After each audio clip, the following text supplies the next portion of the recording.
Ketika kita mendapati masalah, bahwasanya pastikan ketika kita mendapati masalah, yaitu adalah kemampuan kita untuk menata kesabaran kita. Itulah yang disampaikan oleh Syekh Abdul Malik. Karena sesungguhnya kata sabar itu merupakan sebuah kata kunci dalam kehidupan iman. Makanya salah satu amal yang tidak pernah Allah ceritakan detail balasannya, sebagaimana Allah menceritakan detail balasan bagi orang yang sedekah, membaca Al-Quran, sholat syuruk, tapi tidak berlaku kepada orang yang bersabar. Kenapa Allah tidak pernah detailkan pahala orang yang bersabar? Maka dikatakan di dalam salah satu ayatnya surat Az-Zumar ayat yang ke-10, innama yuwaffas sabiruna ajruhum bighairi hisab. Pahala orang yang bersabar itu pahalanya tiada batas. Untuk menerangkan kepada kita, kesabaran itu merupakan salah satu sifat yang paling Allah cintai.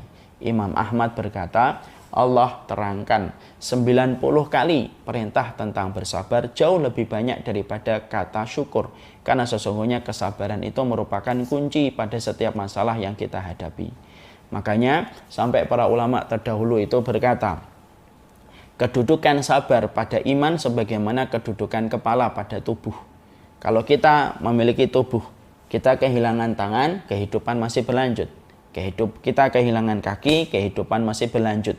Tapi kalau kita kehilangan kepala, selesai sudah perkara kehidupan kita. Karena tidak ada orang yang masih melanjutkan kehidupan tanpa kepala. Makanya kedudukan sabar itu sangatlah besar. Maka sikap yang paling tepat adalah harus dihadapi dengan kesabaran. Karena kalaupun tidak bersabar, masalah itu tetap ada. Dan kalau kita sikapi dengan ketidaksabaran, malah justru menyempitkan dada dan jiwa kita. Tapi kalau kita hadapi dengan kesabaran, maka Allah akan memberikan sesuatu yang manis pada setiap kesabaran yang diberikan oleh setiap mukmin. Karena Allah ketika memberikan ujian, salah satu hikmahnya, Allah itu pengen lihat siapa yang bersabar dan siapa yang tidak bersabar. Tahukah kita kenapa Allah menutup surat Al-Asr dengan kata-kata yang sangat indah? Wa tawasau bil haqqi wa tawasau bis sabr. Imam Syafi'i rahimahullahu ta'ala berkata, kenapa Allah menyebutkan wa tawasau bil haqqi, saling menasihati dalam kebenaran, lalu saling menasihati dalam kesabaran. Padahal kata al-haq itu puncak dari kebaikan, itu kata al-haq. Tapi kenapa kata al-haq itu disebutkan dulu, baru setelah itu penutup ayat surat Al-Asr itu dengan kata as-sabr? Imam Syafi'i berkata, berapa banyak orang yang berjalan di atas kebenaran belum tentu dia mampu bersabar. Karena kesabaran itu merupakan salah satu sifat orang yang beriman.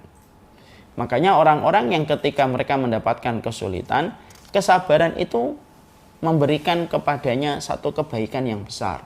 Berapa banyak seorang yang mereka bersabar, Allah akan berikan kunci-kunci kemenangan yang Allah tidak pernah berikan kepada mereka yang tidak bersabar.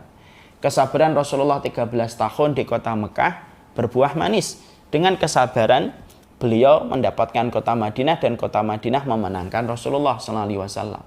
Saya pernah mendapati sebuah kisah nyata, ada seorang ustadz mendapati timnya betul-betul nguji kesabarannya. Tapi Masya Allah sang ustadz itu bersabar, tidak menyikapi dengan kemarahan membabi buta. Kemarahannya adalah kemarahan yang wajar, tapi dia sikapi dengan kesabaran. Tanpa dia tahu pada saat dia bersabar itu Allah sedang merencanakan sebuah tim yang membantu beliau dalam dakwah yang jauh lebih baik daripada tim sebelumnya yang menguras kesabarannya. Banyak perkara-perkara yang semacam itu sering kita peroleh dan sering kita dapatkan. Makanya kesabaran merupakan kepala dalam kehidupan ibadah kita kepada Allah. Makanya kesabaran inilah yang menjadikan seseorang itu bisa menikmati setiap ujian yang Allah berikan. Karena kita paham, kalaulah semuanya dimudahkan untuk kita, lalu dari mana kita akan mendapatkan pahala kesabaran? Kalau semuanya dimudahkan untuk kita, lalu cara kita untuk menggugurkan dosa dan kemaksiatan kita lalu lewat apa? Kalau seorang ibu ketika mendidik anaknya gampang, tidak pernah nangis, tidak pernah rewel, tidak pernah dalam kondisi membuat dia tertekan. Kalau semuanya gampang ketika mendidik anak, lalu dari mana sang ibu akan gugur dosanya kalau dia mendidik anak itu begitu mudah? Kalau ada seorang istri mendapati suaminya begitu gampang, malah kita bingung dari mana kamu akan mendapatkan pahala kesabaran sebagaimana sabarnya Asiyah ketika menghadapi Fir'aun. Semuanya itu pasti berisi di dalam kebaikan. Makanya ada orang-orang yang mereka nanti dimasukkan oleh Allah ke surga karena kesabarannya. Dan ingat, belum tentu setiap orang itu walaupun dia berilmu dia sabar.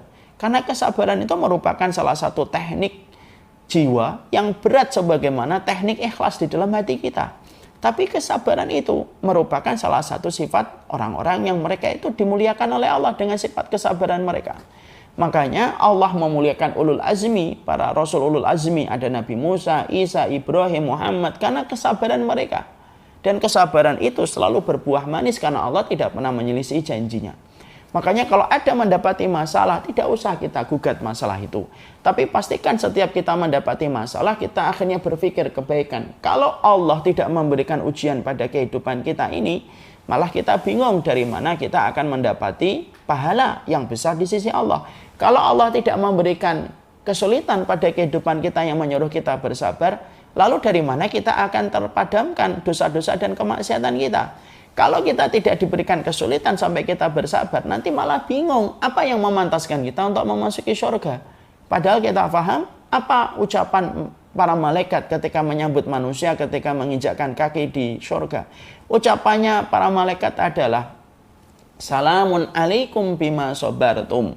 Maka malaikat itu ketika menyambut para penduduk surga ketika menginjakkan kaki di surga, ucapan malaikat itu apa? Salamun alaikum bima sabartum. Selamat ya atas kesabaran kalian.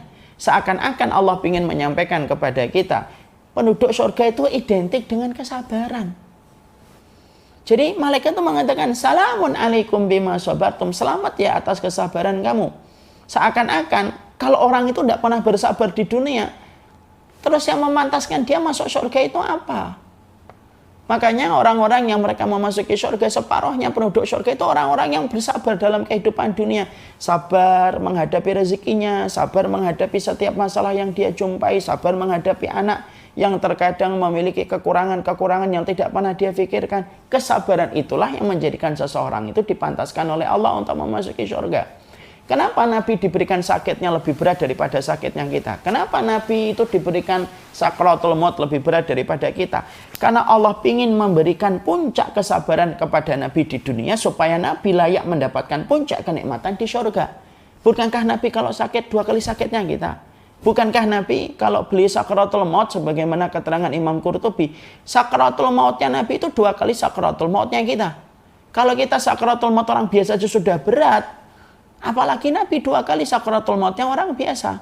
Kenapa Nabi, orang yang paling dikasihi oleh Allah, orang yang paling diridhai oleh Allah, orang yang memiliki keridhaan Allah yang paling besar, tapi justru sakitnya paling berat, sakratul maut yang paling berat?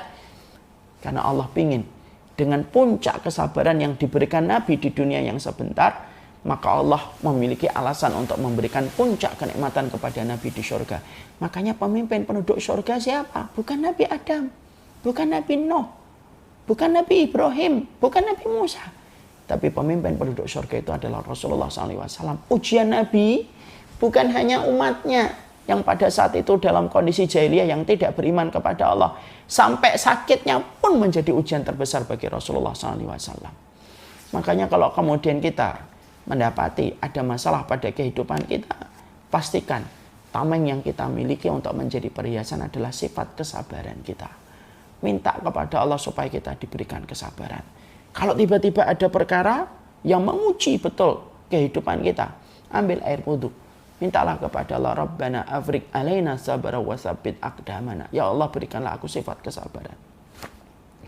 Karena kita pun kalau mendapati masalah tidak bersabar, kadar masalahnya pun tetap akan sama, bahkan bertambah. Tapi kalau kita sikapi dengan kesabaran, Allah yang akan bekerja untuk menolong orang yang bersabar. Karena Allah berfirman, innallaha ma'as sabirin. Karena Allah itu bersama dengan orang yang bersabar.